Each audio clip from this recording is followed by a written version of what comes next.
Tumsifu Yesu Kristo. Akamkazia macho, akampenda. Ndugu yangu, karibu tuendelee na tafakari ya katekisimu ya Kanisa Katoliki, sasa hivi namba 31.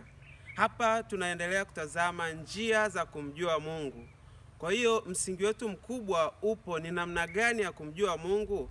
Kama tunavyosema kwenye mahesabu, kuna formula mbalimbali, kuna njia mbalimbali namna ya kufika sehemu fulani. Ukitaka kusema labda unataka kwenda Mwanza ama unataka kwenda Ulaya, kuna namna ya kufika huko. Sasa njia za kumjua Mungu, hapa mama kanisa ametupa njia kuu mbili. Njia mojawapo ni kupitia ulimwengu unaoonekana, vitu vyote vinavyoonekana, matukio mbalimbali, yani huu ulimwengu unaoonekana kwa kifupi. Na njia ya pili ni kupitia mwanadamu mwenyewe. Tumsifu Yesu Kristo. Kwa hiyo njia mbili, ulimwengu unaoonekana na mwanadamu mwenyewe. Kwa hiyo ndugu yangu, kwa kila unachokutana nacho, kwa kila unachokiona, kuna namna ambavyo unaweza kumjua Mungu kupitia yanayoonekana. Kuna namna ambavyo unaweza kumjua Mungu kupitia mwanadamu unayekutana naye, kupitia wewe mwenyewe. Ndivyo mama kanisa anavyotuambia kupitia KKK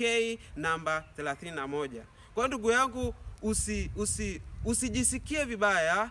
Kumbuka kwamba Mungu unaweza kumjua kwa namna hiyo, kwa njia hizo mbili. Ni njia mojawapo ya kumjua Mungu, pamoja na mafundisho mbalimbali, pamoja na liturujia kama kilele cha maadhimisho yote, lakini katika msingi uliopo wa kumjua Mungu ni hiyo, mambo yanayoonekana na binadamu mwenyewe. Kwa hiyo asante ndugu yangu, karibu katika video itakayofuata tuweze kuendelea kushirikishana. Subscribe kama hujasubscribe, na kushukuru sana. Nice to meet you.